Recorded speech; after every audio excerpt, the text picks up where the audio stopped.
Welcome back to a coder's journey. We are rolling right along with our job application portal.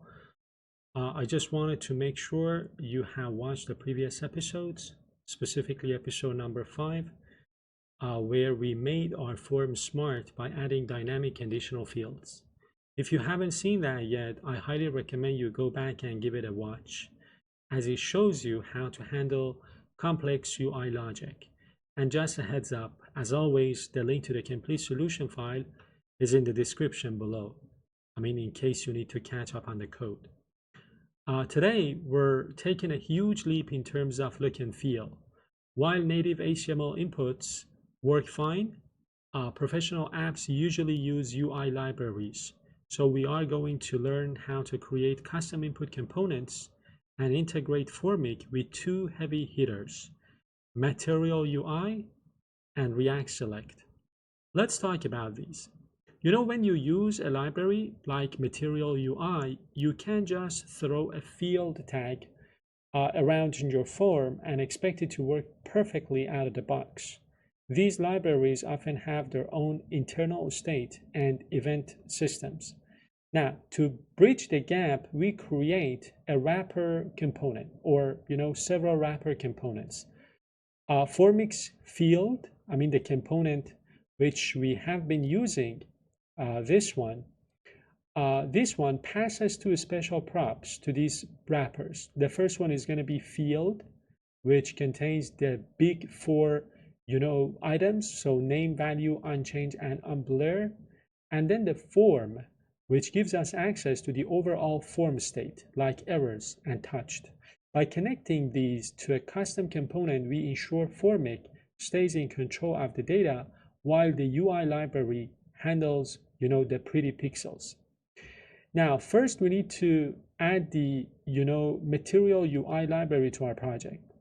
So this library provides pre-styled components that follow Google's material design guidelines. So I'm going to open up my terminal, and then I am going to install the dependencies.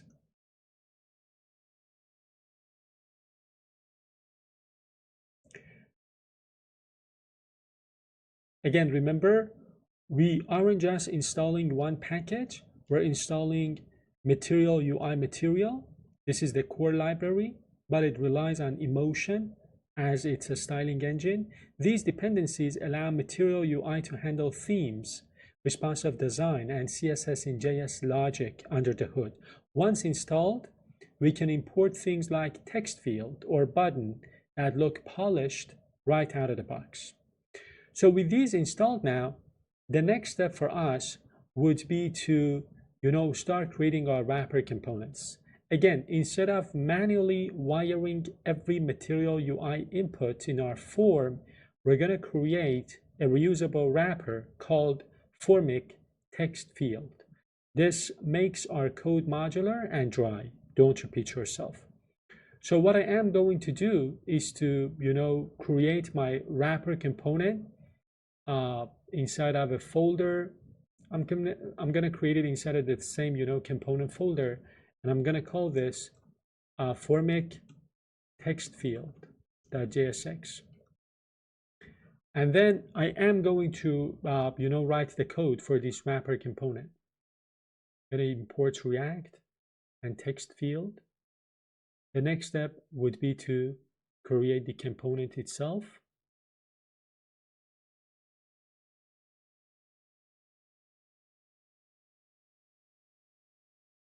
We need name, touched, errors, and we define error text. And then the last part would be to define the template.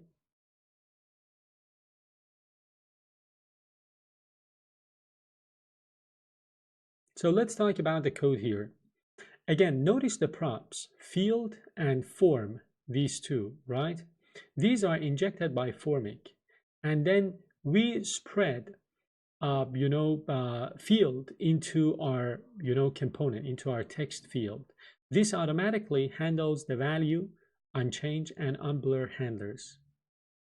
Then we look into form.touched in order to form.touched and form.errors. If the user has clicked into the field and left an error, we calculate the error text. So this is the error text, this is the name, and touched and errors, which I just talked about. So the text field, this one, is coming from Material UI. This has an error prop which highlights the box in red, and a helper text prop which you can see here, right, where the message actually appears. So this ties into the rest of the application by acting as a, let's say, translator between Formik's logic and Material UI's visual style. Now, the next step for us would be to, use this component. We want to swap out our old plain, HTML inputs for our fancy new Material UI ones. Let me take you to my job portal. The first thing that we need to do here is to do the import, of course. So I'm going to import the Formik text field wrapper that we just, created. And then I'm going to, start using this from our, inside of our form. So inside of our form, we have a field for name and of course the error message. So what I can do is to replace this with the code that uses the wrapper we just created. So let me get rid of this. I am going to get, let me first resolve this issue. So I adjusted the import statement at the top, form text field. The text field is here. As you can see, this is the new, design. And I can go ahead and replace the next field, which was for the email as well. So I'm going to remove this one and create the field for the email. I'm going to remove this one as well. And then I can comment out this portion of the code and I get the error message at the bottom. So let me remove this portion as well as this line of code. And now take a look at the user interface. So we have successfully replaced the traditional input element that comes by default with the wrapper we just created. By using the component prop that you can see here, right? On Formik's field, we are telling Formik, don't render a standard input. Render my Formik text field instead. And Formik will automatically pass the field and form objects that we talked about earlier. This keeps our main job application form incredibly clean. We just described the field and the wrapper handles the heavy lifting of displaying it. The next thing that I want to talk about is dropdowns. So standard dropdowns can be clunky. React Select is much more powerful, offering searching and better styling. However, it doesn't use a standard event objects, so we need a specialized wrapper again. First, let me do something. Let me go ahead and install this, React Select. And then we are going to create the wrapper component. So I'm going to create Formik Select. And inside of this, I will be, creating this Formik Select wrapper component. I'm going to import React and select. The next step is to create the component itself.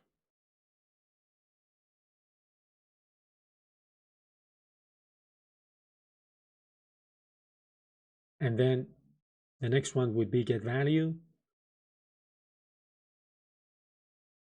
And finally, we will create the template for this component.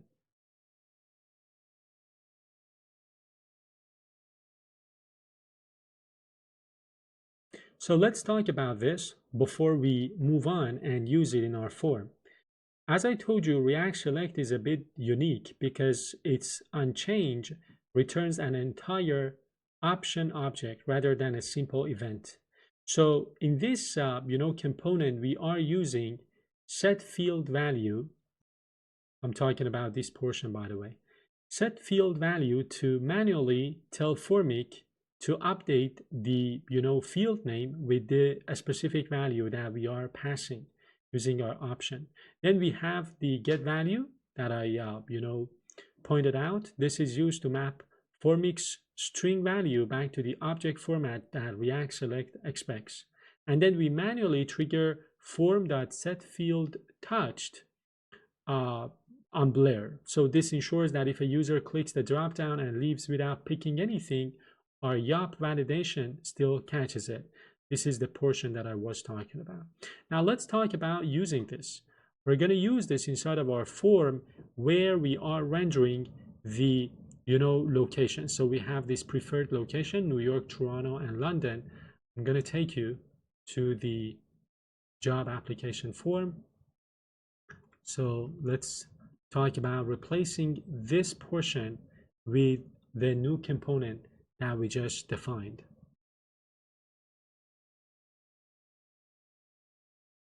So for each option, we need value and label. And then I can go ahead and remove this portion. I'm going to import this one as well. So import Formik select.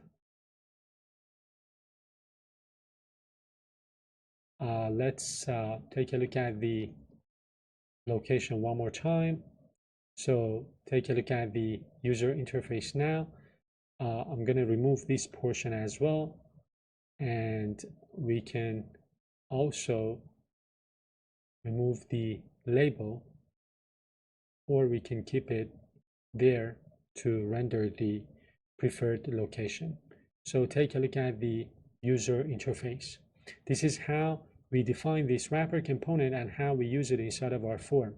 Again, just like with the material user interface or UI example, we pass our custom Formik select, as you can see here, to the component prop. This completely replaces the old select dropdown with a modern, searchable search box that looks great and still talks to our central Formik state perfectly. So the form is now looking professional. We have polished material UI text inputs, a powerful searchable React Select dropdown, and seamless error handling that still uses our schema from previous episodes. Let's recap what we've done here. In this episode, we created custom components, which receive, field and form props from Formik. Then we use the form.setFieldValue for third-party libraries that don't use standard HTML events. And the wrappers keep your form code clean and your user interface consistent. Thanks for watching. Again, if this helped you level up your Forms UI in React, please subscribe and like the video. Stay tuned for the next video as well. In the next episode, we're gonna tackle more professional advanced topics in Formik and React. As always, if you want to explore the code, grab the complete solution file using the link that I have put in the description of this episode. See you in the next one.